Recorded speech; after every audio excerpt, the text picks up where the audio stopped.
नमस्कार सभी साथियों का स्वागत है आपके अपने प्लेटफॉर्म माइंड मैप पर। कंप्यूटर के नोट्स आप सभी को अगले 1 घंटे में 55 मिनट में कराऊंगा, ज्यादा नहीं है, टेंशन नहीं लेने किसी भी तरह की।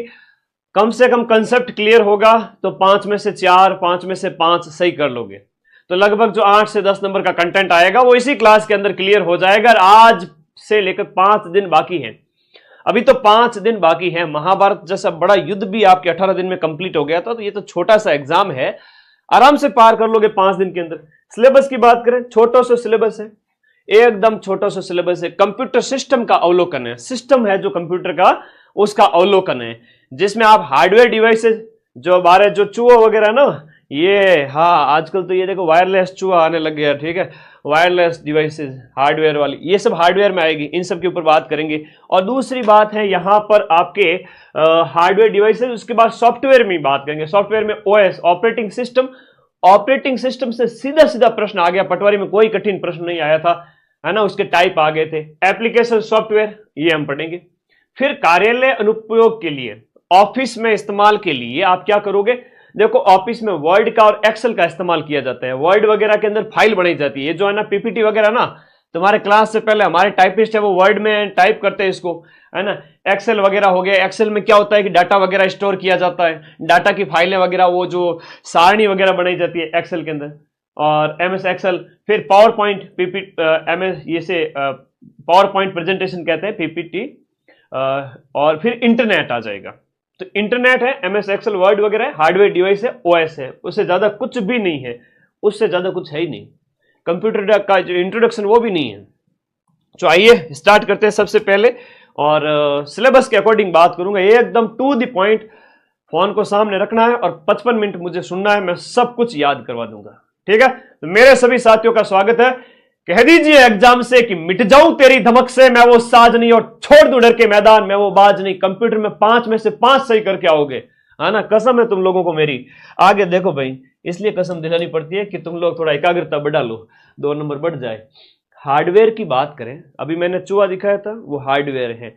बाहर जितना भी दिखाई दे रहा है बाहर से हार्डवेयर है, मॉनिटर है, जो आपका सीपीयू का ढांचा वगैरह है, वो सब चीजें आपकी क्या है, हार्डवेयर डिवाइसेज है, जिसमें आपकी स्क्रीन है, मॉनिटर है, सीपीयू है, स्पीकर है। जो जो हमारे आंखों से हमें बाहर से दिख रहा है वो हार्डवेयर है। कंप्यूटर में प्रयोग होने वाले सभी यंत्र हैं, वो भौतिक इलेक्ट्रॉनिक उपकरण है, वो हार्डवेयर है, जिसमें आपको दिख गया सामने, कोई पढ़ाने की बात है ही नहीं, इसके अंदर कोई पढ़ाने की बात है ही नहीं, हार्डवेयर है गुरुजी, हार्ड है, हार्डवेयर बाहर की चीज। दूसरी बात है कंप्यूटर असेंबलिंग। अब असेंबल करना मतलब इकट्ठा करना एक साथ में, जैसे आप पुलिस की ट्रेनिंग वगैरह लेते हो तो गन असेंबलन वगैरह आपको सिखाया जाता है, ठीक है। तो ये चीजें आपको ध्यान रखना है, इसमें होता है कई बार तो कंप्यूटर के हार्डवेयर भागों को आपस में जोड़ करके असेंबल किया जाता है। असेंबल मतलब इकट्ठा करना, असेंबल मतलब इकट्ठा करना। हार्डवेयर के दो देखो प्रकार कौन कौन से हैं, हार्डवेयर में क्या क्या आ जाता है, सीपीयू। अब जो मैं गोला बनूं वो एग्जाम में प्रश्न बनेगा, जो मैं ज्यादा गोला बना के इंपोर्टेंट लिखूं वो प्रश्न बनेगा। जैसे पूछ लेंगे सीपीयू का नाम पूरा full form, central processing unit. Central processing unit जैसे कंप्यूटर का खोपड़ों का है, जहां पे सारी गतिविधि वहीं होती है। और फिर है 2 भाग है इसके अंदर, अब ये प्रश्न भी एग्जाम में आता है, इतने से काम नहीं चलता है। सीपीयू के अंदर भी आपका कंट्रोल यूनिट है, सीयू है। और एक प्रश्न ये पूछा जाता है एएलयू का फुल फॉर्म क्या है, अरिथमेटिक लॉजिक यूनिट, जो गणितीय गणनाएं, आंकड़ों की गणना के लिए काम में आता है, वो एएलयू है, सीयू है, कंट्रोल यूनिट, ये सब सीपीयू का भाग है। और सीपीयू अपने आप में एक हार्डवेयर है, ठीक है, कोई टेंशन वाली बात नहीं है। फ्री माइंड से पढ़ते जाओ, किस किस का दुखड़ा रोए, दिन भर पढ़ के शाम को आराम से मुंह ढक के सोए। टेंशन नहीं लिया ना तो सिलेक्शन से तुम्हारा ही होगा, हाँ तुम्हारा होगा, तुम्हारा। ऐसे क्या देख रहे हो, तुम्हारा ही कह रहा हूं मैं। बेटे मुस्कुरा रहे हैं कि सर मेरा, हाँ बिल्कुल होगा यार, क्या बात है इसमें, कोई मतलब हर एक बच्चा नौकरी लेगा इसमें। देखो ये आपका सीपीयू है। सीपीयू मतलब जो जहां से अभी मैं लाइव हो रहा हूं तो मेरे सामने मेरा सीपीयू पड़ा है, जहां मेरा लाइव वाला सिस्टम पड़ा है, तो सीपीयू से ही सारी गतिविधि होती है, जिसमें आपका स्टोरेज डिवाइस होता है, आपका मेमोरी वाला भी होता है, प्रोसेसर भी होता है, मदरबोर्ड भी होता है, ग्राफिक कार्ड भी लगता है।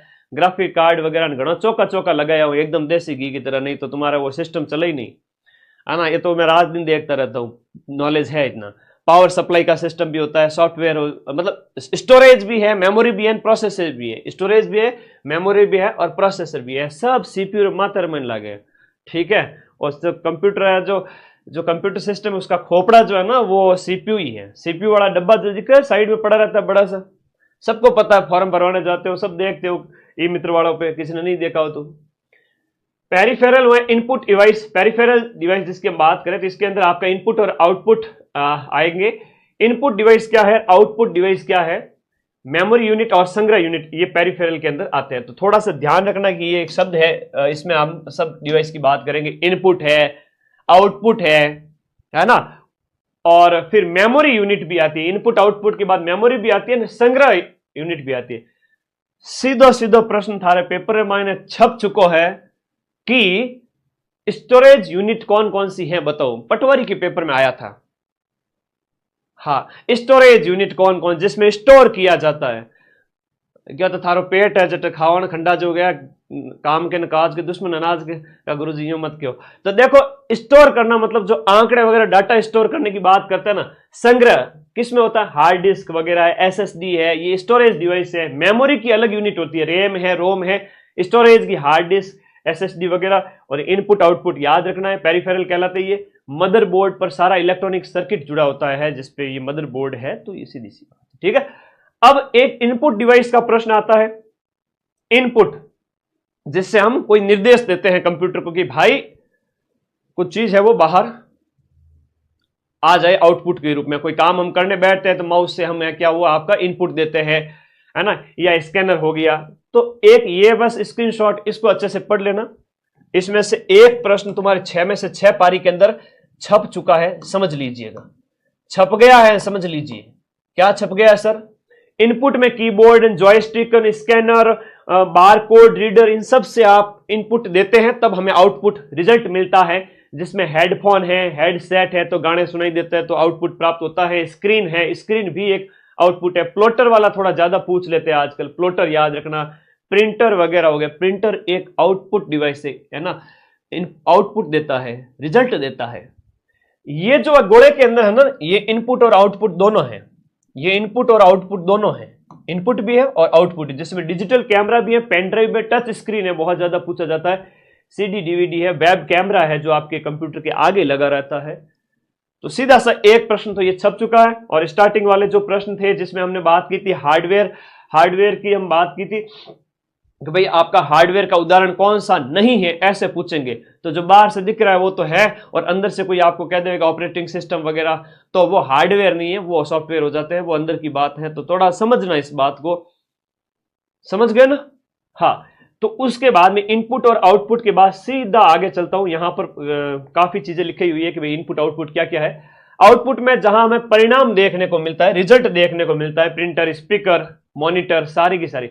सीपीयू की बात करें तो केंद्रीय प्रक्रिया इकाई यानी सेंट्रल प्रोसेसिंग यूनिट है। सारी की सारी प्रक्रिया यहीं पर संपन्न होती है। कंप्यूटर में आप कोई भी काम करते हो तो उसी से प्रोसेस होता है। निर्देशों का निष्पादन है ना, एग्जीक्यूशन, कंट्रोल एंड कैलकुलेशन। निष्पादन, नियंत्रण और कंट्रोल वाला होता है। देखो, सीपीयू के मुख्य भाग, एक तो कंट्रोल इकाई हो गई, और मुख्य काम है इसका मेमोरी और डाटा निर्देशों को लेना और गणना करना। एएलयू जो एक अंक गणितीय गणनाओं के लिए हम बात करें तो उसके लिए एएलयू होता है, ये भी आपका सीपीयू का पार्ट है, ठीक है। ज्यादा टेंशन नहीं लेनी इसमें, है ना, बहुत आराम से पढ़ो कि सीपीयू में एएलयू होता है, ठीक है। इसमें एक्यूमुलेटर और रजिस्टर का उपयोग करता है। मेमोरी स्टोरेज के अंदर हम बात करें तो स्थायी और अस्थायी। सीपीयू के अंदर एक तो परमानेंट मेमोरी होती है, एक है ना, और एक स्थायी भी होती है, एक अस्थायी भी होती है। 2 प्रकार की मेमोरी है, आराम से समझते जाइए। प्राथमिक कौन सी है, द्वितीय कौन सी है, स्थायी कौन सी है, अस्थायी कौन सी है। माइक्रो प्रोसेसर भी बनाए गए थे। हम बात करें तो इंटेल है, वो 4004 1970 में पहली बार बना था, और वर्तमान में और भी कई सारे माइक्रो प्रोसेसर बन चुके हैं जो सीपीयू में लगते हैं। मेमोरी की बात करें, एक प्रश्न आपके 100% यहां से पूछा जाएगा, मेमोरी के आपके टाइप से संबंधित है। मेमोरी के टाइप से संबंधित प्रश्न पूछा जाएगा कि मेन मेमोरी कौन सी है, मुख्य मेमोरी कौन सी है, प्राथमिक मेमोरी कौन सी है, या हम इसे कहें कि आपकी अस्थायी मेमोरी कौन सी है, या आपका वॉलेटाइल मेमोरी कौन सी है। ये इतने शब्द आते हैं सर, इतने आते हैं क्या। वॉलेटाइल, वॉलेटाइल जो डाटा है वो मिट जाता है। कंप्यूटर बंद होने पर जो डाटा मिट जाए, पढ़ना और लिखना दोनों इसमें संभव होता है। वॉलेटाइल है, अस्थायी है, प्राथमिक है, और ये रैम है, random access memory. Random access memory, computer बंद हो गया, डाटा खत्म। लेकिन रोम है वो आपका केवल पढ़ने योग्य मेमोरी, रीड ओनली मेमोरी। इसका कई बार है ना सीधा सीधा फुल फॉर्म पूछ लेते हैं। रैम और रोम का पूरा नाम क्या है, एक प्रश्न ये हो गया। अब हम रोम की बात करें तो ये एक स्थायी मेमोरी है, नॉन वॉलेटाइल है। कंप्यूटर अगर बंद भी हो जाए तो ये आपके डाटा है वो इसके जैसे मिटता नहीं है, स्थायी रहता है, इसलिए इसका नाम स्थायी मेमोरी है। कंप्यूटर के अंदर ये बायोस का पूरा नाम पूछते हैं, है ना। ये बायोस क्या है, basic input output system, BIOS. BIOS आपके रोम के तहत कंप्यूटर के बायोस और बूटिंग के लिए आपका रोम की जरूरत पड़ती है। और बायोस वाला प्रश्न एग्जाम में पूछा जा चुका है कि भाई बायोस का फुल फॉर्म क्या है, input output system, basic input output system. ठीक है, ओके। उसके बाद रोम के प्रकार है, जैसे पी रोम है तो प्रोग्रामेबल रोम होते हैं, एक बार लिख है ना, इसे सिर्फ एक बार लिखा जा सकता है। ईपी रोम की बात करें तो ये इरेजेबल प्रोग्रामेबल रोम है, जो विशेष उपकरण से मिटाई जा सकती है और वापस से लिखी भी जा सकती है। तो पी रोम, ईपी रोम, और डबल ईपी रोम जो इलेक्ट्रिकली इरेजेबल यानी कि इलेक्ट्रॉनिक उपकरण से है, उससे मिटाई जा सकती है। तो वो ये आपके इसके रोम के टाइप हैं। ठीक है, तो रोम के टाइप बताए गए हैं यहां पर, मैंने बताए थे रोम के टाइप। बाहरी मेमोरी की बात करें, एक्सटर्नल या सेकेंडरी मेमोरी, जिससे प्रश्न जो परीक्षा में जो आता है वह है द्वितीयक मेमोरी कौन सी है। द्वितीयक, स्थायी, अस्थायी, volatile, non volatile, RAM ROM के अंदर देख लिया। लेकिन दूसरा प्रश्न यह बनेगा कि बाहरी मेमोरी कौन सी है जो है आपकी एक्सटर्नल और या सेकेंडरी या द्वितीयक। तो उसके अंदर आपका हार्ड डिस्क आ जाएगी, यूएसबी। आ रही हमारी यूएसबी, देखो ये यूएसबी लगी हुई है इसके अंदर। तो ये यूएसबी यहां पर लगी हुई है। तो ये यूएसबी अगर नहीं हो ना, तो वैसे तो कंप्यूटर मेरा ये जो है डिजिटल बोर्ड अपने आप में जो है एक क्या है, डिजिटल बोर्ड अपने आप में कंप्यूटर है, ठीक है ना। तो लेकिन फिर भी स्टोर करने के लिए मैं यूएसबी लगाता हूं। इस यूएसबी को मैं दूसरी जगह कंप्यूटर में भी लगा सकता हूं। तो सीधी सी बात है, जो आपकी यूएसबी है, ये लिखा हुआ है ना यूएसबी, तो यूएसबी ड्राइव, सीडी, डीवीडी, ये हार्ड डिस्क सब बाहरी है ना, ये सेकेंडरी हो जाती है, द्वितीयक हो जाती है। अब इसमें प्रकार है, मैग्नेटिक के अंदर हार्ड डिस्क, फ्लॉपी आती है, और ऑप्टिकल के अंदर सीडी, डीवीडी आती है। कंप्यूटर बंद होने पर भी इसमें डाटा है वो स्टोर रहता है। तो डाटा को स्टोर करने के लिए, परमानेंट स्टोर करने के लिए सेकेंडरी डिवाइसेस होती है।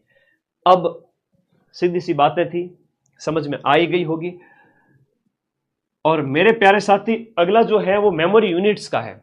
एक प्रश्न 5 में से मेमोरी यूनिट का आपके पेपर में छप चुका है। मुझे बताओ सबसे छोटी इकाई कौन सी है, स्टार्टिंग की 3 सबसे छोटी इकाई, स्टार्टिंग की सबसे 3 छोटी इकाई बताओ। मेमोरी यूनिट एक बार के लिए छोड़ दीजिए। जैसे हम बात करें बिट, बाइनरी डिजिट 0 या 1, कंप्यूटर का सबसे छोटा जो है वो आपका डाटा यूनिट बाइनरी डिजिट के अंदर होता है। तो इसको हम बात करें, इसको ऐसे नहीं समझ पाओगे आप, इसको ऐसे समझ पाओगे। कंप्यूटर का सबसे छोटा डाटा की बात करें तो ये होता है आपका बाइनरी डिजिट, और बाइनरी डिजिट है आपका 0 या 1, इस तरह से 0 या 1। बाइनरी डिजिट 1 बिट बराबर, मतलब 1 बिट मतलब बाइनरी डिजिट है ये, 0 या 1। फिर हम बात करें 4 बिट मिलकर के एक निब्बल बनाते हैं। 4 बिट मिलकर के, बहुत बढ़िया मनोज कुमार सैनी, सारा बिट बाइट निब्बल। तो ऐसे लिखो ना, बिट बाइट। देखो सबसे पहले बिट हो गया, बाइट हो गया, फिर निब्बल हो गया। तो 1 नंबर पे ये हो गया, 2 नंबर पे ये हो गया, 3 नंबर पे आपका, जैसे 1 बिट से सबसे स्टार्टिंग से हमने स्टार्टिंग यहां से की, बाइनरी डिजिट है ये। बाइनरी डिजिट जो है वो आपका 1 बिट एक बाइनरी डिजिट होता है, जिसे 0 या 1 हम कहेंगे। और जो आपका, एक सेकेंड, बाइनरी डिजिट 0 या 1 वो एक बिट को कहेंगे। अब 4 बिट मिलते हैं तब निब्बल बनता है। तो आपका बिट से निब्बल, निब्बल से आपका बाइट बनता है, 8 बिट से बाइट बनता है। 1024 बाइट होते हैं तब 1 केबी बनता है। 1024 केबी वाला है वो परीक्षा में पूछ लिया जाता है कई बार। तो एमबी बनता है, एमबी डाटा खर्च होता है, तुम सबको पता होगा। ये 1000 एमबी है तो 1 जीबी बनेगा, 1 जीबी डाटा। और 1024 जीबी होगा तब टीबी बनेगा। टीबी 1024 मिलेंगे तो पेटाबाइट बनेगा, है ना। और उसके बाद में पेटाबाइट से हेक्साबाइट, हेक्साबाइट से जेटाबाइट। तो थोड़ा सा याद रखना, एक प्रश्न आपके पेपर में यहां से छप चुका है। सबसे हम बात करें, बिट एक छोटी इकाई है जो कि आपकी एक बाइनरी डिजिट होती है, 0 या 1। अब बिट आपका हम बात करें 4 बिट मिलकर के एक निब्बल बनाते हैं। तो पहला बिट हो गया, उसके बाद में हमने बात की निब्बल की, तो बिट 4 मिलते हैं तब एक निब्बल बनता है, ठीक है। तो ये डिवाइस, ये थोड़ा याद रखना, किलोबाइट वाला ये पूछ लेते हैं, केबी वाला पूछ लेते हैं, नॉर्मल आप फोन वगैरह यूज करते हैं, डाटा का पता चलता है कि भाई जो है बाइट 1024 बाइट है तब जाके के आपका किलोबाइट बनता है।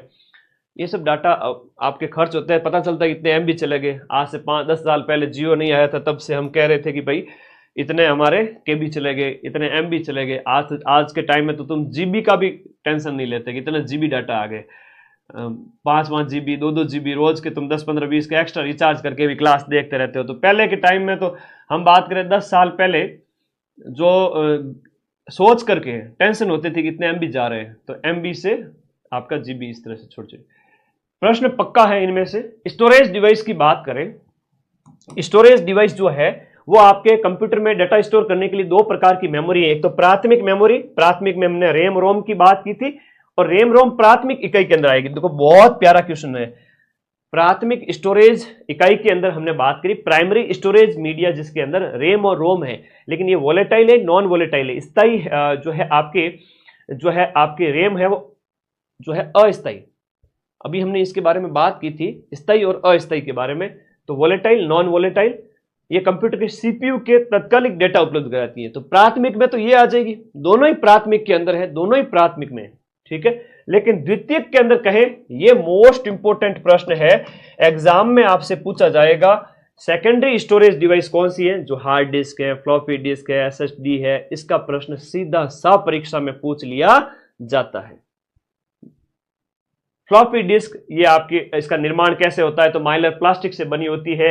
इसका डाटा ट्रैक और सेक्टर में व्यवस्थित किया जाता है। डाटा पढ़ने के लिए डिस्क ड्राइव का इस्तेमाल करते हैं इसके अंदर, और एक्सेस विंडो डाटा पढ़ने का स्थान होता है फ्लॉपी डिस्क में। फिर इंडेक्स हॉल है, वो फोटो सेंसर द्वारा डिस्क की स्थिति निर्धारित करने के लिए। सारी बातें नहीं पढ़ाऊंगा, मैन जहां से प्रश्न आता है वही पढ़ाऊंगा। इसकी विशेषताएं हैं वो आपका बताया गया। डाटा है वो आपका चुंबकीय रूप में स्टोर होता है। पुराने समय में मुख्य रूप से ऑपरेटिंग सिस्टम और एप्लीकेशन स्टोर करने के लिए इसका इस्तेमाल जो है होता था। हार्ड डिस्क की बात करें, हार्ड डिस्क कंप्यूटर का जो है वो मुख्य स्टोरेज डिवाइस है ना, ये भी याद रखना, परमानेंट डाटा स्टोर करता है और मुख्य डिवाइस है स्टोरेज की आपकी हार्ड डिस्क है। कितने की हार्ड डिस्क लगी हुई है हम कहते हैं इस टाइप से। तो मास स्टोरेज डिवाइस जो है बड़ी मात्रा में डाटा स्टोर करता है। हार्ड डिस्क का प्रकार है सब। ऑनलाइन स्टोरेज डिवाइस की बात करें तो अलग अलग इसके अंतर्गत आ जाएगा। इसकी संरचना वगैरह ज्यादा इंपॉर्टेंट नहीं है, डिस्क प्लेटर वगैरह ये ज्यादा इंपॉर्टेंट नहीं है। इसके बाद हम बात करें सीडी रोम की बात करें, compact disc read only memory, ये इसका फुल फॉर्म है। सीडी रोम का फुल फॉर्म है कॉम्पैक्ट डिस्क, सीडी का फुल फॉर्म है कॉम्पैक्ट डिस्क। अब ये ऑप्टिकल स्टोरेज डिवाइस है, ऑप्टिकल मतलब प्रकाश से संबंधित। तो ऑप्टिकल स्टोरेज डिवाइस होता है और रोम है वो आपका, मैं इसको A4 साइज के पेज में भेजूंगा, सिर्फ 15 पेज। 4th ग्रेड के लिए कंप्यूटर के फोटो लगे हुए हैं ना, जैसे ये फोटोज लगे हुए थे ना, तो ऐसे में फोटो लगे हुए सिर्फ 15 पेज के अंदर आपको A4 साइज के नोट्स देने वाला हूं। अभी टेलीग्राम ग्रुप में ज्वाइन कर लो फटाफट, सारे साथी टेलीग्राम में जाओ।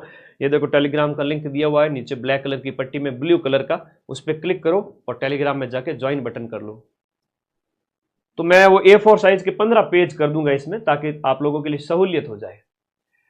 ऑप्टिकल स्टोरेज डिवाइस है, रोम आधारित, केवल पढ़ने, रोम है वो आपका केवल पढ़ने के लिए, लिखने के लिए क्षमता सीमित होती है। सीडी रोम की बात हो रही है। संरचना इसके अंदर बताया गया है। पिट्स है वो डाटा के संकेत है, लेंस डाटा की खाली जगह होती है। लेजर है वो आपका डाटा पढ़ने लिखने के लिए इस्तेमाल होता है, और फोटो डिटेक्टर है वो लेजर से परावर्तित प्रकाश को सेंसर करता है। कैसे इसको पढ़ा जाता है सीडी को, वो बताया गया है। दिमाग को तंदुरुस्त रखें, नींद लेवल फुल, तभी समझ में आ जाएगा आराम से। लेजर द्वारा इसे पढ़ा जा सकता है। इन सबको ज्यादा नहीं पढ़ना है। स्थायी डाटा स्टोरेज की डिवाइस है, परमानेंट। डीवीडी का फुल फॉर्म है डिजिटल वीडियो डिस्क। डीवीडी क्या होती है? डिजिटल वीडियो डिस्क होती है, जो ऑप्टिकल स्टोरेज डिवाइस सीडी के समान है लेकिन ज्यादा डाटा संग्रह के लिए। डीवीडी में ज्यादा डाटा संग्रह किया जाता है, सीडी में कम होता है। ठीक है, इसकी संरचना भी बताई गई है, कैसे कैसे क्या होता है, वो ज्यादा इंपॉर्टेंट नहीं है। इसके लिए क्या होता है कि डीवीडी में डाटा पढ़ना और लिखना दोनों ही संभव है।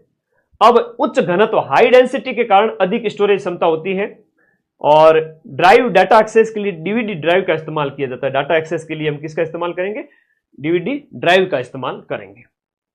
इसको लेजर और फोटो डिटेक्टर से पढ़ा जा सकता है डीवीडी को। फ्लैश या पेन ड्राइव की अगर हम बात करें, पेन ड्राइव एक पोर्टेबल स्टोरेज डिवाइस है। पोर्टेबल का मतलब होता है जैसे हम बात करते हैं ना, एक जगह से दूसरी जगह ले जाया जा सके। हाँ जी, पोर्टेबल डिवाइसेस जैसे हम लैपटॉप वगैरह की बात करते हैं ना। ओके, बहुत बढ़िया बहुत बढ़िया। ये आपका पेन ड्राइव अभी मैंने आपको दिखाई थी जो लगी हुई थी, इसे पोर्टेबल कहेंगे। Floppy, hard disk, CD, DVD की तुलना में पोर्टेबल सुविधाजनक होते हैं, जैसे है ना, पावर बंद होने के बाद में डाटा सुरक्षित रहते हैं। आसानी से आप यूएसबी पोर्ट के माध्यम से कंप्यूटर या अन्य डिवाइस से उसको कनेक्ट कर सकते हो। जो मैंने निकाल के आपको दिखाई थी यूएसबी, तो आसानी से उसे आप दूसरी डिवाइस से कनेक्ट कर सकते हो, वो पोर्टेबल डिवाइस होगी। ठीक है, आगे देखो, जिप ड्राइव है वो फ्लॉपी डिस्क जैसी पोर्टेबल मैग्नेटिक स्टोरेज डिवाइस होती है। जिप ड्राइव, ब्लू रे डिस्क जो होती है वो वीडियो, हाई क्वालिटी मीडिया और बड़े सॉफ्टवेयर स्टोर करने के लिए, जैसे ब्लू रे डिस्क जो है वो वीडियो और बड़े जो डाटा स्टोर करने के लिए इसका इस्तेमाल किया जाता है। एक एक लाइन पढ़ लो स्टार्टिंग वाली, उससे ज्यादा नहीं पढ़नी है। इनपुट आउटपुट डिवाइस में ज्यादा मेहनत नहीं करनी है कि भाई इतना भी डीप में, पटवारी में नहीं पूछा तो इसमें क्या ही पूछेंगे। कीबोर्ड क्या होता है, उसमें कौन कौन सी कीज होती है वो बताया गया है। ये की को आपको याद नहीं करना है। ठीक है, ये मैंने ऐसे ही लिख दिया है। टैब मतलब एक स्पेस देने के लिए होता है, एस्केप मतलब मेन्यू से बाहर, पॉज वगैरह, ये ज्यादा इंपॉर्टेंट नहीं है। ठीक है, माउस है तो माउस के बारे में हम बात करें तो वही आपका कर्सर जो ब्लिंक होता रहता है, नॉर्मल सी चीज है। मैं इसमें थोड़ा सा यहाँ फास्ट चलूंगा। माउस के अंदर राइट क्लिक, लेफ्ट क्लिक, तो जो है माउस का आपका डबल क्लिक है तो खोलने के लिए कोई भी फाइल या फोल्डर को, नॉर्मल चीजें हैं। जॉयस्टिक क्या होता है, जैसे हम बात करें कोई गेम वेम खेल रहे हो तो आप उसका एक ऊपर से निकला हुआ रहता है हत्था टाइप के, उसको आप जैसे ही इसे इधर उधर मूव करते हो, लेफ्ट राइट आगे पीछे, तो वैसी की वैसी पोजीशन बनती जाती है। तो मूवमेंट के लिए इसका गेम वगैरह में, कंप्यूटर गेम में इस्तेमाल किया जाता है। इनपुट डिवाइस है, तो इनपुट डिवाइस को मैं स्कैनर वगैरह की बात करें, इनपुट डिवाइस है। स्कैन करते आप अपना फॉर्म भरने जाते हो तो आप अपना साइन लिखते हो तो वो वहां से स्कैन करके सीधा अपलोड कर दिया जाता है, वही स्कैनर है। वेब कैमरा क्या होता है, जो आपके लैपटॉप के आगे लगा रहता है, जिसमें आप वीडियो कॉल पे बात करते हो ना फोन पे, वैसे के वैसे सामने वाला दिखता जाता है। तो ये इनपुट आउटपुट डिवाइसेज है, इसमें मैं ज्यादा यहाँ टाइम वेस्ट नहीं करूंगा, सीधा आगे बढ़ता हूं। हम सीधा आगे चलते प्रिंटर पर। प्रिंटर में सिर्फ 2 मिनट में समझिएगा। प्रकार पूछा जा सकता है, किस प्रकार की डिवाइस है। प्रिंटर एक आउटपुट डिवाइस है जिससे हमें रिजल्ट प्राप्त होता है। यहां देखिएगा, इंपैक्ट प्रिंटर, बीम प्रिंटर जिसे कहते हैं, डॉट मैट्रिक्स होते हैं। इसमें क्या है, इंक के ड्रम का इस्तेमाल जो किया जाता है और दबाव से जो छपते हैं अंक वगैरह, उसमें होता है। तो डॉट डेजी चैन और ड्रम, डॉट डेजी चैन और ड्रम है वो इंपैक्ट के प्रकार है। और नॉन इंपैक्ट के अंदर इंकजेट और लेजर आता है। तो इसको ज्यादा टेंशन नहीं लेनी, आराम से समझो। ये है वो आपका कम गुणवत्ता वाला होता है, इंपैक्ट वाला है वो आपका कम गुणवत्ता वाला होता है, और ये है वो आपका ज्यादा क्वालिटी वाला होता है। ठीक है, ज्यादा गुणवत्ता। देखो, पढ़ने को तो अथाह चीज है, लेकिन मैं वो चीज पढ़ाऊंगा जो आपको याद रह सके, और जहां से आप प्रश्न सही कर सके परीक्षा के अंदर। बाकी तो दुनिया भर की चीजें हैं, सीधे परीक्षा में जो प्रश्न आएंगे मैं वही बताऊंगा। तो मेरा कोशिश है कि अगले 5 दिन के अंदर जो 100 क्वेश्चंस का जो कंटेंट है पूरा 120 में से लगभग आप सही कर ही देवे। 100, 90, 85, किसी ने थोड़ी कम की है तो 80 कर ले, तो सिलेक्शन हो जाएगा। प्रिंटर में इसमें क्या है कि इंक का इस्तेमाल किया जाता है, इंक ड्रम का इस्तेमाल होता है, याद रखिएगा। उसमें लेजर का इस्तेमाल, लेजर प्रिंटर हो गया, इंक जेट हो गया। एक इसमें लाइन और कैरेक्टर दोनों होते हैं, जिसमें डॉट मैट्रिक्स, डेजी, ड्रम और चैन ये हो गए। और नॉन इंपैक्ट है वो ज्यादा गुणवत्ता वाला है, इसमें स्याही वाला इस्तेमाल होता है। ठीक है, ऑपरेटिंग सिस्टम का सीधा सीधा प्रश्न पटवारी के पेपर में यह पूछ लिया था। ऑपरेटिंग सिस्टम सीधा सीधा प्रश्न पटवारी के पेपर में पूछ लिया था। आपके सिलेबस में जो पॉइंट है ना वो बता रहा हूं। जैसे हमने बात की यहां पर हार्डवेयर की बात कर ली थी और उसके बाद हम आगे आए हैं। हार्डवेयर के अंदर आपने इनपुट और आउटपुट डिवाइसेस की बात की थी, हार्डवेयर की बात की थी, सारी चीजें बात कर चुके हैं। फिर आपका जो ऑपरेटिंग सिस्टम है ना, एप्लीकेशन सॉफ्टवेयर वगैरह, इनकी बात करेंगे। फिर एमएस ऑफिस वर्ड वगैरह और इंटरनेट, इनकी ओर चले हैं। एक सीधा सा प्रश्न आपके पटवारी के पेपर में पूछा था, यहां पर ऑपरेटिंग सिस्टम कौन सा निम्न में से नहीं है, निम्न में से कौन सा ओएस नहीं है, बस ये प्रश्न आया था। इससे अलावा कुछ भी नहीं पूछा मेरे भाई। सेलेक्ट हो जाओ, पोथी पढ़ पढ़ जग मुआ, सिलेक्शन भया न कोई, टू द पॉइंट सामग्री लास्ट में रिवीजन माइंड मैप से कर लो, तुरंत सिलेक्शन हो। ओएस की अगर बात करें, विंडो आता है, लेकिन वर्ड, माइक्रोसॉफ्ट वर्ड जो ऑप्शन में दिया जाता है वो आपका ओएस नहीं है, ठीक है, वो ऑप्शन में आता है। लेकिन विंडोज का जो आता है वहां पर कंफ्यूज मत हो ना, विंडो तो आपका ऑपरेटिंग सिस्टम में आता है, मैकओएस आता है, लिनक्स का मोस्ट फेवरेट क्वेश्चन है। लिनक्स तो लिनक्स ऑप्शन में होता ही होता है। Linux, Chrome, Android, iOS, Apple, Unix और बीएसडी, ये कुछ टाइप थे। अगर आप थोड़ा सा दिमाग का इस्तेमाल करो तो आपका एक प्रश्न सही हो चुका है। हाँ, मैं तो आप लोगों को 4th ग्रेड बनाकर एकदम लूंगा। सही कर रहे हो, सही बात कर रहे हो, कमेंट आपका सही है बेटा, क्योंकि मैंने ठान लिया कि 4th ग्रेड नहीं बेटा, चतुर्थ श्रेणी कर्मचारी बोलो, 4th ग्रेड ऑफिसर बोलो। हाँ, वो तो तुम्हें इंपॉर्टेंस तब पता चलेगी जब ऑफिस जाओगे, कोई कहेगा तुम्हारे लिए कि मेरे तो वो है पियोन साहब हैं, तो उस समय तुम्हें फील होगा। अभी एक बार बन जाओ, उसके बाद भले ही तुम 1st ग्रेड बनो, ऑफिसर बड़े बड़े बनो, तो तुम्हारी इच्छा है, जो भी हासिल करो। एक बार बनो तो बनो तो सही, नौकरी तो लगो। राजरी नौकरी बड़ी इंपॉर्टेंट है बेटा, ठीक है ना। जिन टाइम गवर्नमेंट जो हेल्थ वगैरह में जो आरजीएसएस कार्ड वगैरह से इलाज, कभी स्वास्थ्य का खुदा न खास्ता कुछ हो, लाखों रुपए का इलाज फ्री में मिलता है। कई सुविधा है यार, तुम एंट्री तो करो। तुम बड़े बड़े साहब के वो लेफ्ट हैंड, राइट हैंड और मिडिल हैंड हो जाओगे, तो समझो मेरी बात को यार, तुम समझते नहीं हो, ये बहुत बड़ा पद है। जब लगोगे ना फिर पता चलेगा। अरे कंप्यूटर 8 से 10 नंबर फिक्स है, चिंता मत करो। 5 से 6, 5 से 7 क्वेश्चन भी पूछ सकते हैं। अधीनस्थ बोर्ड का कोई भरोसा नहीं है। पटवारी में कह रहा था कि इंटरनेशनल करंट नहीं देंगे, सिर्फ नेशनल देंगे, राजस्थान नहीं देंगे। राजस्थान का भर भर के दिया, इस पर भरोसा नहीं कर सकते, ठीक है। इसलिए मैं कह रहा हूं 10 नंबर तो पक्के हैं।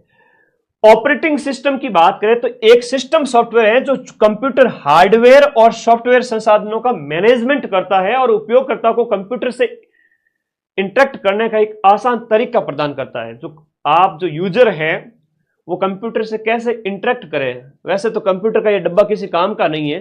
अगर आपको हार्डवेयर और सॉफ्टवेयर का सही तरीके से मैनेजमेंट करना है तो आपको ऑपरेटिंग सिस्टम उसमें होना ही चाहिए। अगर ऑपरेटिंग सिस्टम इंस्टॉल नहीं है तो वो आपकी कंप्यूटर डब्बा है, किसी काम का ही नहीं है, ठीक है। जरूरत है उसकी। तो ये हार्डवेयर और सॉफ्टवेयर संसाधनों के मैनेजमेंट के लिए एक मीडिएटर की भूमिका निभाता है ओएस ऑपरेटिंग सिस्टम, और एक मध्यस्थ की भूमिका निभाता है। जैसे कि आपके चतुर्थ श्रेणी कर्मचारी है, वो एक ऑपरेटिंग सिस्टम है। बड़े साहब और उनके, समझ जाओ, बिचौलियों के बीच में कि मेरा पियोन साहब आएंगे, सारा काम संभालेंगे, वो इज्जत और रेस्पेक्ट मिलेगी तुम्हें, चिंता मत करो। तो ये ऑपरेटिंग सिस्टम है, हार्डवेयर उपयोगकर्ता के बीच में ऑपरेटिंग सिस्टम है, वो मध्यस्थ है, मीडिएटर का काम करता है। CPU, memory, input output device और संसाधनों को आवंटित करता है जिससे एप्लीकेशन सुचारू रूप से चल सके, ठीक है, आप बढ़िया तरीके से काम कर सके, इसमें ये हेल्प करता है। ओएस कंप्यूटर का मुख्य सॉफ्टवेयर है जो हार्डवेयर और उपयोगकर्ता के बीच पुल का काम करता है, जिसमें विंडो आता है। बहुत इंपॉर्टेंट प्रश्न है, विंडो आपका ऑपरेटिंग सिस्टम है। विंडो क्या है? एक ऑपरेटिंग सिस्टम है। विंडो ऑपरेटिंग सिस्टम है भाई, याद कर लीजिएगा। आज 6,66,000 सब्सक्राइबर हो गए। बच्चा कमेंट कर रहा है 7 लाख कर दो बस फटाफट। जितने साथी जुड़े हुए, मुझे लगता है 2 दिन के अंदर हो ही जाएंगे। खैर ये तो हो जाएंगे, कोई दिक्कत नहीं।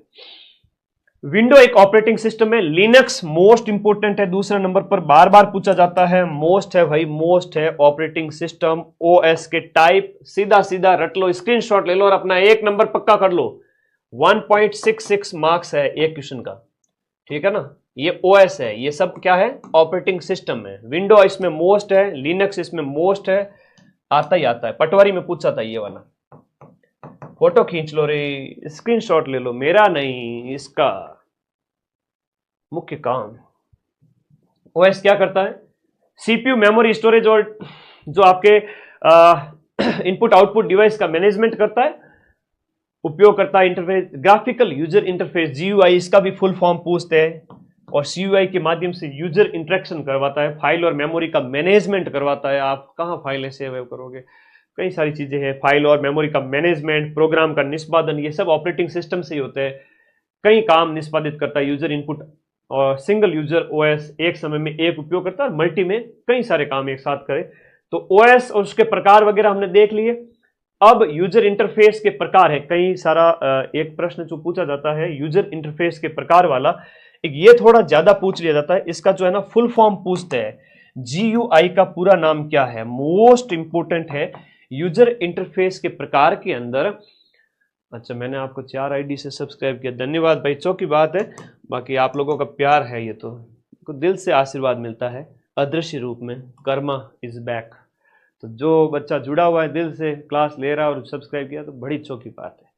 ग्राफिकल यूजर इंटरफेस है वो जीयूआई है, याद करना। यूजर इंटरफेस के प्रकार का एक सीयूआई है, कैरेक्टर यूजर इंटरफेस, जिसमें टेक्स्ट है, कमांड है, टेक्स्ट कमांड है, कम संसाधन तकनीकी ज्ञान आवश्यक होता है। जैसे एमएस डॉस है, जिसमें आपका कम संसाधन और तकनीकी ज्ञान, कम संसाधन तकनीकी ज्ञान की जरूरत। इसमें क्या होता है, ग्राफिकल यूजर इंटरफेस में आइकन और मेन्यू आधारित होता है। इसमें ज्यादा संसाधन और उपयोग करता अनुकूल उदाहरण, जिसमें इसमें आपके आ जाते हैं जीयूआई के अंदर आपका विंडो और लिनक्स आ जाते हैं। इसमें एमएस डॉस आता है, थोड़ा याद रखना सीयूआई में क्या आता है, जीयूआई में क्या आता है। तो विशेष जानकारी, ओएस के बिना कंप्यूटर बेकार है, क्योंकि ये एक एप्लीकेशन हार्डवेयर की बीच प्लेटफॉर्म करता है, क्योंकि उसके बिना आप कंप्यूटर इस्तेमाल कर ही नहीं सकते। आप छोटे बच्चे की तरह भले ही चलाओ उसको, है ना, पेंट वगैरह ओपन करके, अलग उसमें भी बहुत, वो भी नहीं चलेगा, कई सारी चीजें हैं। थैंक यू मेरे प्यारे बच्चों, नॉर्मल चीजें हैं। आप लोगों को ये नोट्स सिर्फ आधे घंटे में रिवाइज करने टेलीग्राम पे जाके, और जितने भी नोट्स दे रहे हैं, जितने भी नोट्स आपके पास में, रोज के रोज रिवाइज करके भूल जाओ, रात को सो जाओ, दूसरे दिन वापस उठ करके फिर रिवाइज करो, फिर रात को सो जाओ, 8 घंटे नींद लो, 14 घंटा रिवीजन करो। जगमार के याद होगा, याद होना पड़ेगा। बस अगले 4-5 दिन यही करो, पर एक ओएमआर पर अभ्यास जरूर कर लेना, ठीक है। घोड़ा वोड़ा गलत भर के आगे ना देख लेना, ठीक है। ओएमआर का थोड़ा सा अभ्यास कर लो।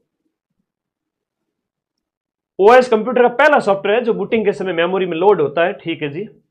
मुख्य काम मेमोरी, ये ओएस के काम है, यहां पर फाइल मैनेजमेंट वगैरह है, ये मैंने बता दिए थे।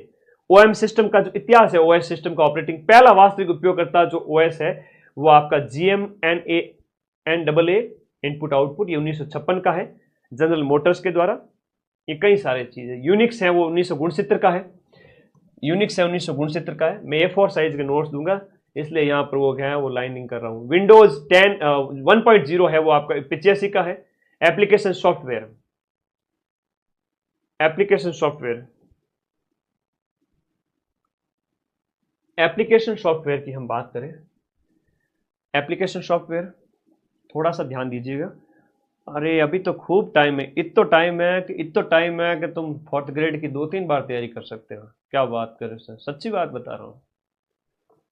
बस PYQ देख लो, जीके के टेलीग्राम पर पड़े हैं, उससे ज्यादा कुछ नहीं पढ़ना। सारे नोट्स दे चुका हूं गणित के अलावा, गणित की एक क्लास कल लग जाएगी, 175 नंबर का कंटेंट दे चुका हूं। जो टेलीग्राम पे रहेगा वो सदा सदा सुहागन सुहागना रहेगा, ऐसा कहता है ना आशीर्वाद, तो उस तरीके से तुम्हारा सुहाग यही है कोई 4th ग्रेड। तो टेलीग्राम पे रहोगे तो सदा सुहागे रहोगे, हमेशा अखंड, कभी पग में कांटो ही को नहीं भागे, सारे नोट्स एक साथ। चलो आगे करें बात। एप्लीकेशन सॉफ्टवेयर क्या होता है सर, अभी तक तो आपने हमें ओएस समझाया था, ओएस के प्रकार बता दिए। ओएस के प्रकार अगर आगे तो उठा के पटक देंगे, धोबी पचाड़ देखते ही सही कर देंगे कि हम विंडोज वगैरह है, लिनक्स वगैरह है। हाँ सर वो तो हमें पता है। अब आगे आ जाओ, इधर एप्लीकेशन सॉफ्टवेयर की बात करें तो एप्लीकेशन सॉफ्टवेयर वो प्रोग्राम है जिससे उपयोगकर्ता किसी विशेष काम एप्लीकेशन सॉफ्टवेयर मतलब कोई विशेष दस्तावेज है, गेम खेलना है, वेब ब्राउज करना है, इसके लिए इस्तेमाल करता है। और ये सिस्टम सॉफ्टवेयर पर, ये सिस्टम है वो ओएस पर चलता है। एप्लीकेशन सॉफ्टवेयर ओएस पर चलता है, ऑपरेटिंग सिस्टम नहीं है तो एप्लीकेशन सॉफ्टवेयर नहीं चलेगा, ध्यान रखना, ठीक है। फिर सिस्टम सॉफ्टवेयर से अंतर कितना है कि सिस्टम सॉफ्टवेयर कंप्यूटर को चलाने और हार्डवेयर को नियंत्रित करता है। एप्लीकेशन, देखो सिस्टम सॉफ्टवेयर तो कंप्यूटर चलाने में काम करता है, लेकिन एप्लीकेशन सॉफ्टवेयर है वो उपयोगकर्ता के विशेष काम में मदद करता है। अगर आपको कोई विशेष काम करने हैं कंप्यूटर में तो उसके लिए एप्लीकेशन सॉफ्टवेयर इंस्टॉल होने चाहिए। अगर वो नहीं होंगे तो आप विशेष कोई काम ऑफिशियल है वो नहीं कर पाओगे। और ये तो कंप्यूटर को चलाने के लिए ओएस बहुत जरूरी है। मजा आया ना? हाँ, तो कर दो अपने इस चैनल को सब्सक्राइब, सीधी सीधी बात है। उदाहरण है कि जैसे सिस्टम सॉफ्टवेयर क्या है, एप्लीकेशन सॉफ्टवेयर क्या है। देखो एप्लीकेशन सॉफ्टवेयर तो कोई ऑफिशियल काम वगैरह के लिए, आपको कोई मान लो कोई ऑफिस का काम करने हैं, आपको कोई भी तरह के को काम होते हैं, फाइल बनाना है, डाटा स्टोर करना है, तो उसके लिए आपको एमएस वर्ड है, एक्सेल है, क्रोम है, और आपका ये वीडियो गेम वगैरह इसमें आ जाएंगे। लेकिन सिस्टम सॉफ्टवेयर में विंडोज, अगर विंडो इंस्टॉल नहीं है, मेरे इस डब्बे के अंदर अगर विंडो इंस्टॉल नहीं है ना, तो ये किसी काम का नहीं है ना, ये किसी काम का नहीं है। विंडोज अगर इंस्टॉल नहीं है ना, किसी काम को नहीं। अगर ये ब्राउजर नहीं है इंस्टॉल, अगर ये ब्राउजर नहीं है तो ये गूगल क्रोम नहीं है तो मेरे किसी काम का नहीं, मैं नेट ही नहीं चला सकता, है ना। ये आपका विंडोज हो गया। यहाँ पर ये भी अपने आप में क्या है, एक ये विंडो है, वरना मैं क्या करूँ इसके बिना, है ना। अगर इसके अंदर अगर आपका सिस्टम सॉफ्टवेयर ही नहीं है तो ये कंप्यूटर किसी काम का नहीं है। और एप्लीकेशन सॉफ्टवेयर कुछ विशेष काम करने के लिए काम में आता है, ठीक है। ओके, धन्यवाद। गणितों की बात है। हाँ, आगे आ जाओ। देखो सब इस्तेमाल जो उपयोग है जो आपके एप्लीकेशन सॉफ्टवेयर के उपयोग है, जैसे आप कोई डाटा एमएस वर्ड से क्या बनाओगे, आप कोई डॉक्यूमेंट बनाओगे, कोई फाइल बनाओगे।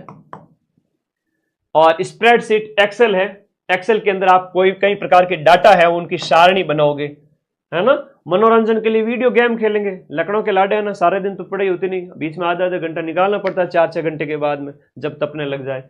इंटरनेट है तो वेब ब्राउजर, अब क्रोम एंड फायरवॉक्स वगैरह इसमें इंटरनेट चलाते हैं हम, ये एप्लीकेशन सॉफ्टवेयर के अंदर आ जाते हैं। व्यवसाय यानी आपका इन्वेंट्री मैनेजमेंट एप्लीकेशन सारे इसमें आ जाते हैं एएस के अंदर। एएस के अंदर हम आपको बात करें तो ये सारे अभी तक जो बताए थे वो से, ठीक है। अब इसमें एमएस वर्ड की बात करते हैं। एप्लीकेशन सॉफ्टवेयर में वक्त को थोड़ा वक्त दीजिए, सारा वक्त बदल जाएगा। एक गंदे पानी की गिलास लीजिए जिसमें पूरा मिट्टी घुली हुई है और आप उसे उस जो है नल के नीचे रख दीजिए, 2 मिनट लगेंगे, पानी साफ उसके अंदर जाता जाएगा और गंदगी हटती जाएगी। गिलास 2 मिनट बाद देखोगे एकदम साफ झक पानी से भर चुकी है। तो वैसे अपने दिमाग को थोड़ा शांत रखना है। एग्जाम हॉल में जब बैठो 5 मिनट बाद में पेपर हाथ में आते ही सब कुछ सेट हो जाएगा और तुम सेलेक्ट हो जाओगे। एमएस वर्ड की बात करें, माइक्रोसॉफ्ट कॉर्पोरेशन द्वारा बनाया गया था एमएस वर्ड। इसका उपयोग जो डॉक्यूमेंट बनाने वगैरह के लिए किया जाता है, ये इस प्रकार से होता है MS word. MS word, MS word ऐसा होता है। और आगे आएगा एक्सेल, उसका भी बताऊंगा मैं आप लोगों को, एक्सेल क्या होता है, कैसा होता है, ठीक है। अब इसमें कई सारी चीजें वर्ड के अंदर, तो आप जाकर के, जैसे मेरी पीपीटी है, मैं आपको जो पढ़ाता हूं ना, ये पीडीएफ है। अब इस पीडीएफ को बनाने के लिए हमारे टाइपिस्ट साहब बहुत मेहनत करते हैं, ठीक है, दिन रात लगे रहते हैं, ठीक है। तो वो सब इसी में बनाते हैं वर्ड के अंदर। और एक्सेल है तो कोई अगर ऑफिशियल कोई काम वगैरह है, डाटा का स्टोर करना, ये एक्सेल के अंदर है। जैसे यहाँ सारणी बनानी है, कोई स्कूल का रिजल्ट वगैरह होता है बच्चों का, इस तरह से डालना, या कोई कॉमर्स के डाटा वगैरह डालना है, तो वो एक्सेल के अंदर हो गया, ठीक है। और कोई फाइल बनानी है तो फाइल बनानी है, पीडीएफ वगैरह बनानी है। जैसे मैं बच्चों को पढ़ा रहा हूं, मैंने कहा टाइपिस्ट को कंटेंट भेजा, मैंने कहा सर ये बना दीजिए अपने पीडीएफ बच्चों को पढ़ाने के लिए, यहाँ पर लिख लीजिए माइंड में, आप हारा वही जो लड़ा नहीं, इस तरह से बढ़िया डिजाइन करिए, तो वो आपके वर्ड के अंदर फाइल बनाएंगे, ठीक है।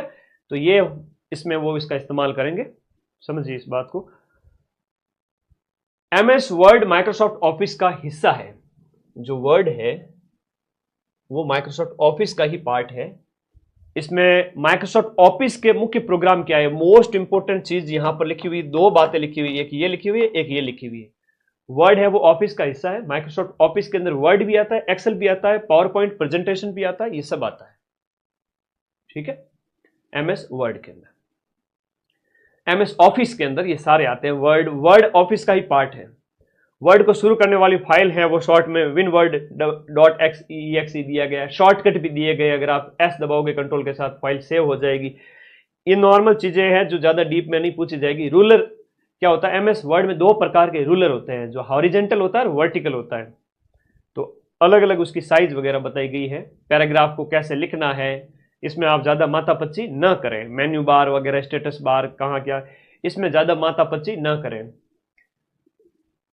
ठीक है, मैं सीधा आगे चलूंगा। MS के बाद में मेल मर्ज वगैरह ये सब आगे बात करते हैं। अब इसके बाद सीधा इसमें तो क्या कैसे यूज करना वो सारी चीजें बताई गई। जो ज्यादा माथापच्ची वाली बात है वो मत है ना, इसमें ज्यादा टाइम वेस्ट मत करना। जो सीधा 5 में से मैं बता देता हूं क्वेश्चन कौन कौन से आएंगे। वही कंप्यूटर के हार्डवेयर सॉफ्टवेयर से एक क्वेश्चन आएगा, हार्डवेयर से, इनपुट आउटपुट वाला, मेमोरी वाला, इंटरनेट वाला। तो तुम क्या सोचते हो कि पूरे सिलेबस को ना पढ़े और इसी एक को ही रटते जाए, ये तो फेल होने के लक्षण है।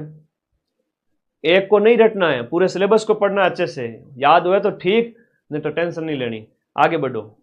बहुत बड़ा सिलेबस है तो सारे पार्ट है वो कवर कर लीजिए। इसलिए मैंने कहा कि आपका MS जो माइक्रोसॉफ्ट ऑफिस का जो पार्ट है वर्ड, उससे आगे हम बढ़ चुके हैं। उसका दूसरा पार्ट माइक्रोसॉफ्ट ऑफिस का वर्ड के बाद में है एक्सेल। वर्ड समझ लिए बस, बहुत है। उसके बाद एक्सेल को समझ लो, थोड़ा सा बहुत है। 5 में से 1 या 2 ब मुश्किल, 1 या 2 क्वेश्चन ब मुश्किल। 2 क्वेश्चन यहां से आ गए, एक इंटरनेट से आ गया, एक हार्डवेयर से आ गया। उससे ज्यादा कितने प्रश्न ही नहीं है। 15 प्रश्न होते तो मैं लालच करता। तो हमेशा सिलेक्शन की रणनीति पे ध्यान रखो कि आउटपुट कितना मिल रहा है। ज्यादा लालची होना चाहिए पढ़ाई के अंदर कि भाई हमें जितना फायदा होगा हम उतने सेल्फिश बनकर पढ़ाई करेंगे। ठीक है, तो एक्सेल की प्रकार की बात करें, एक्सेल है वो स्प्रेडशीट एप्लीकेशन सॉफ्टवेयर है। एक्सेल इज स्प्रेडशीट, इंपोर्टेंट है ये लाइन, थोड़ा रट लेना, दिमाग में बिठा लेना। एक्सेल ही स्प्रेडशीट एप्लीकेशन सॉफ्टवेयर, इसका प्रयोग है वो एक्सेल में आते ही आप डाटा, एक्सेल में डाटा, और हमने बात की वर्ड के अंदर फाइलें बनाई जाती हैं। नॉर्मल सामान्य जानकारी किसी भी बच्चे ने अगर सिर्फ आधा घंटा ये क्लास देख ली और जिंदगी में कभी कंप्यूटर नहीं पढ़ा है तो भी 5 में से 3 4 उसके ऊपर डिपेंड करता है, वो सही करके आ जाएगा। और जिसने थोड़ा सा अच्छा कर लिया वो 5 में से 5 सही करेगा। ठीक है, कोई कठिन प्रश्न नहीं आएगा, आएगा ही नहीं, देख लेना। वर्कशीट का पहला, इसमें कैसे तैयार की जाती है ये आपको याद रहेगा। एक्सेल का एक जो पेज खुला हुआ है, अब इसमें कैसे क्या बनाते हैं वो मैंने लिखा है हालांकि, लेकिन एक रीडिंग मार लेना, टाइम बर्बाद मत करना। फिर से कह रहा हूं, इसमें टाइम बर्बाद नहीं करना है। सिलेक्शन लेना है तो टाइम बर्बाद नहीं करना है। इसमें स्लाइड कैसे बनाई जाती है, स्लाइड का व्यू कैसा आता है, ये शॉर्टकट वगैरह अभी काम के नहीं है। ठीक है, कंट्रोल के साथ में जो है दबाओगे की को तो सेव हो जाता है, कॉपी हो जाता है, पेस्ट हो जाता है, इस तरह से है। सामान्य चीजें हैं, इसमें समय बर्बाद नहीं करेंगे। लास्ट वाला पार्ट है इंटरनेट आज की क्लास का। 5 ही प्रश्न है, इसलिए कह रहा हूं टेंशन नहीं लेनी है, ज्यादा आउटपुट हमें लेना है। सांची बात है हमारी, तो नॉर्मल पढ़ लो, बहुत है। पूरा नाम है इंटरनेट, इंटरनेशनल नेटवर्क विंटन जी सर्फ, इसके द्वारा इसका आविष्कार किया गया सबसे पहले। दुनिया भर में कंप्यूटर नेटवर्क का एक विशाल, जैसे वाइड एरिया नेटवर्क जो हम कहते हैं, वे लेन के बाद लेन मेन वेन जो होता है ना, वेन जो है वो इंटरनेट का एक उदाहरण है ना। विश्व स्तर पर जो है वो आपका वेन है। भारत में बात करें तो 15 अगस्त 1995 को भारत में इंटरनेट की शुरुआत होती है। विदेश VSNL, BSNL नहीं, VSNL, विदेश संचार निगम लिमिटेड, विदेश संचार निगम लिमिटेड VSNL के रूप में भारत में सबसे पहले इंटरनेट आया था 1995 में। तुम जैसे कई बच्चों का तो कहीं की लॉन्चिंग 10 साल बाद में, कहीं की 5 साल बाद में, हो सकता है कुछ 95 से पहले के हो, तो आधो की तो लॉन्चिंग है वो 1995 के बाद में। तो इंटरनेट भारत में तुमसे ज्यादा क्या है, बड़ा है।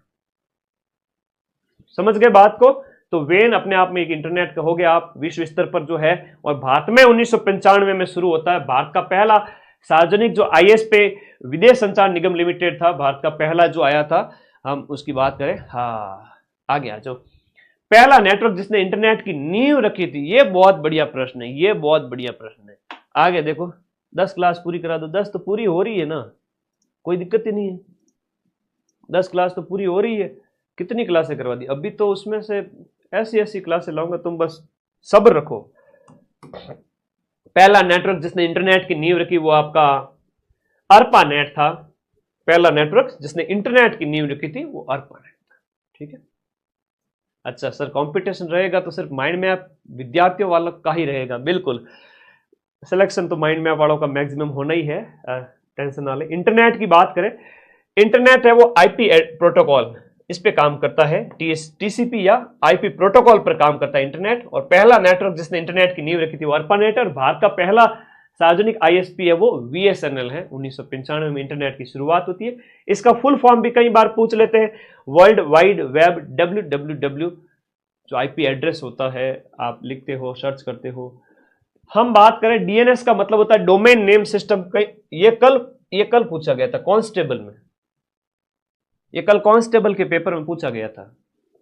बहुत ही अच्छा प्रश्न है। फुल फॉर्म थोड़ा सा याद कर लेना, डोमेन नेम सिस्टम, डीएनएस है।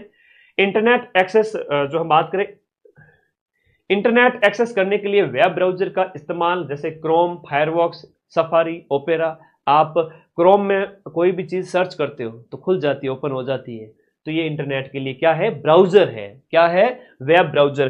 तो एग्जाम में सीधा सा प्रश्न आता है, निम्न में से कौन सा वेब ब्राउजर का उदाहरण है, नहीं है?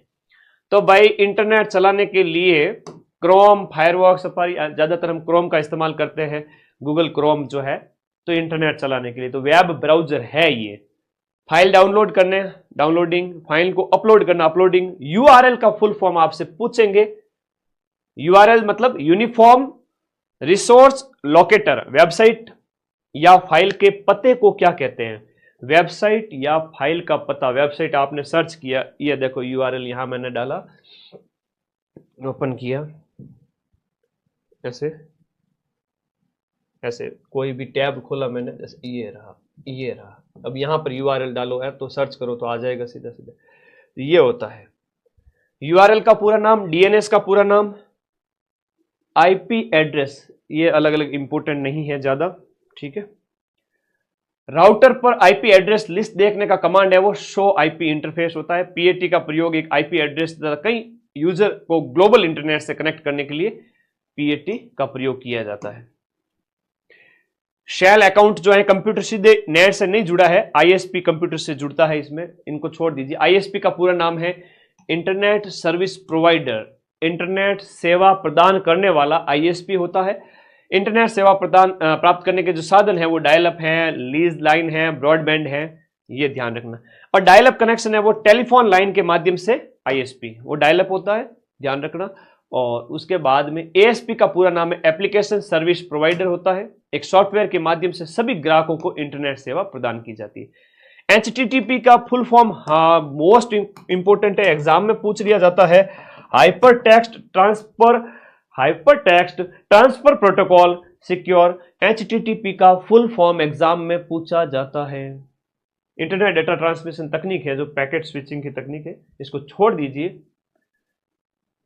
ये अर्पानेट जो सबसे पहले इंटरनेट की शुरुआत तो अमेरिकी रक्षा विभाग के लिए, इंटरनेट जब सबसे पहले आया था तो अमेरिका के जो डिफेंस सिस्टम है उसके लिए इंटरनेट की शुरुआत की गई थी विश्व में सबसे पहले, और वो अर्पानेट के थ्रू। अर्पा का नाम है एडवांस रिसर्च प्रोजेक्ट एजेंसी, जो अमेरिका के रक्षा विभाग ने 1969 में जब इसरो की स्थापना उसके उसी साल में इंटरनेट की शुरुआत आम जनता के लिए 89 में खुला था, 20 साल बाद। एक्स्ट्रानेट क्या है? इंटरनेट, जो ऐसा इंटरनेट जो बाहरी लोगों को अनुमति देकर आंशिक रूप से लिमिटेड लोगों को जो एक्सेस देवे, वो है एक्स्ट्रानेट। इंट्रानेट निजी इंटरनेट नेटवर्क जो केवल संस्था के सदस्यों के लिए होता है, इंटरनेट, एक्स्ट्रानेट। वेब ब्राउजर की बात करें तो Mozilla, Firefox, opera, safari, Google Chrome वगैरह ये सब वेब ब्राउजर्स हैं। नाम पूछा जाता है कि निम्न में से कौन सा वेब ब्राउजर नहीं है या वेब ब्राउजर है, नॉर्मल से प्रश्न आ जाते हैं। HTML कंटेनर टैग जो है यहां पर दिया हुआ है। REL attribute style sheet file को लिंक करने के लिए जो है प्रयोग किया जाता है। इनको आप छोड़ दीजिए एक बार के लिए, और बस आज के नोट्स कंप्लीट होते हैं। धन्यवाद, थैंक यू। ईमेल एक बाकी है, थोड़ा सा ये बताना चाहूंगा, इनमें एक तो इनका फुल फॉर्म पूछ लिया जाता है, टाइप और computer network. Type of computer network जिसमें लेन है, मेन है, वेन है, पेन है। लेन तो लोकल एरिया नेटवर्क, लोकल स्तर पर कंप्यूटर को जोड़ने के लिए इंटरनेट से। मेट्रोपॉलिटन एरिया, बड़े शहरों के लिए। वेन, वाइड एरिया नेटवर्क जो विश्व स्तर पर होता है, विश्व स्तर पर, और हम बात करें ये सबसे बड़ा है। और पर्सनल एरिया नेटवर्क पेन होता है।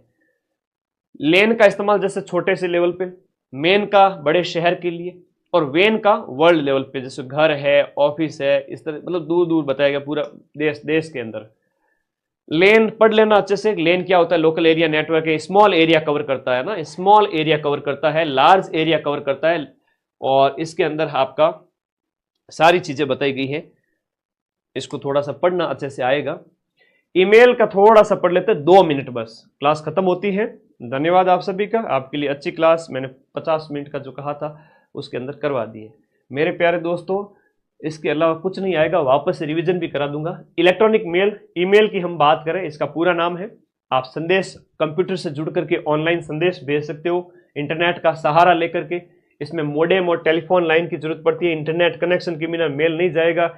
इसके लिए @ एक यूजर आईडी है, और @ के बाद में जो होता है @gmail.com, तो वो डोमेन का नेम होता है। और @ से पहले आपका जो नाम होता है वो यूजर की आईडी होती है, और बाद वाला जो है ना वो डोमेन नेम है। जैसे बात करूं धर्मवीर फिटनेस, बच्चा कमेंट कर रहा है, तो Dharmveer fitness @gmail.com, commercial use के लिए .com, गवर्नमेंट यूज के लिए होता है .gov होता है ना, इस तरह से आता है। तो ये लास्ट वाला @ के बाद वाला है वो डोमेन नेम होता है। तो पूछ सकते हैं थोड़ा सा कि ये क्या है, तो ये डोमेन नेम है, लखनऊ का लाडा डोमेन नेम है। सही ईमेल का प्रारूप इस प्रकार है, ईमेल इनबॉक्स में प्राप्त होती है, ठीक है। ईमेल के उपयोग वाला चिन्ह बताया गया है। BCC का पूरा नाम ब्लाइंड कार्बन कॉपी होती है, CC मतलब कार्बन कॉपी। और स्पैम क्या होता है?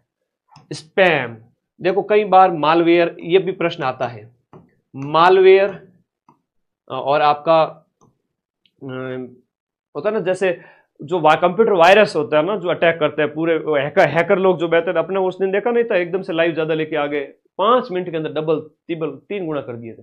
ये लोग हैकर लोग होते हैं, ठीक है। तो फर्मवेयर, मॉलवेयर, फर्मवेयर, इस प्रकार से ये वायरस के होते हैं ना, फर्मवेयर, तो ये वायरस होते हैं, कंप्यूटर वायरस स्पैम होते हैं। जंक ईमेल तो यहाँ अलग है, अलग फॉर्म में है, ये वायरस है, कंप्यूटर वायरस।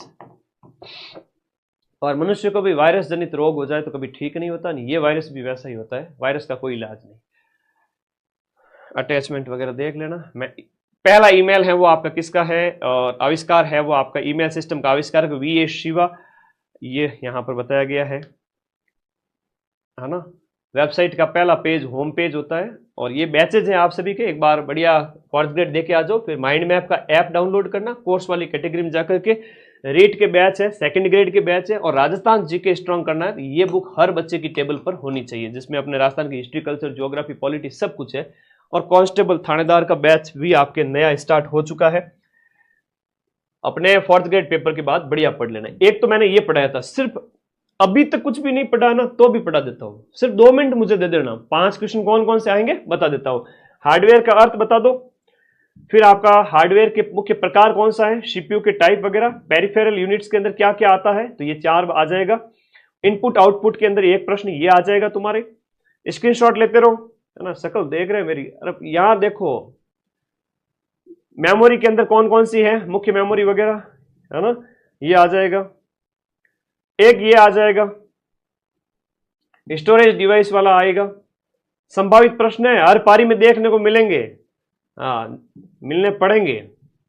ये द्वितीय स्टोरेज के अंदर ये आते हैं, ठीक है। बाकी कुछ भी नहीं है, कुछ भी नहीं है। आगे आ जाओ,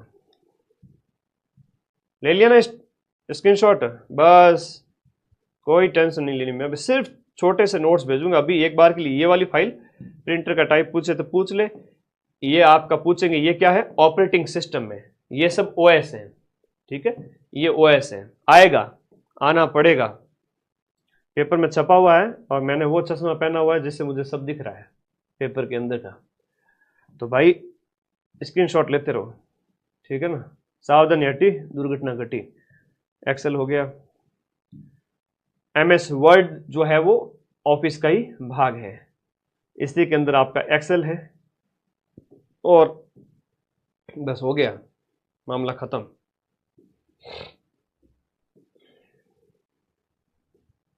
चलिए फिर एक थोड़ा इंटरनेट वाला देख लेना, लास्ट लेन वेन मेन वाला देख लेना थोड़ा सा, ये वाला, ठीक है। बस हो गया, इससे बाहर कुछ नहीं। टाटा बाय बाय, खत्म क्लास।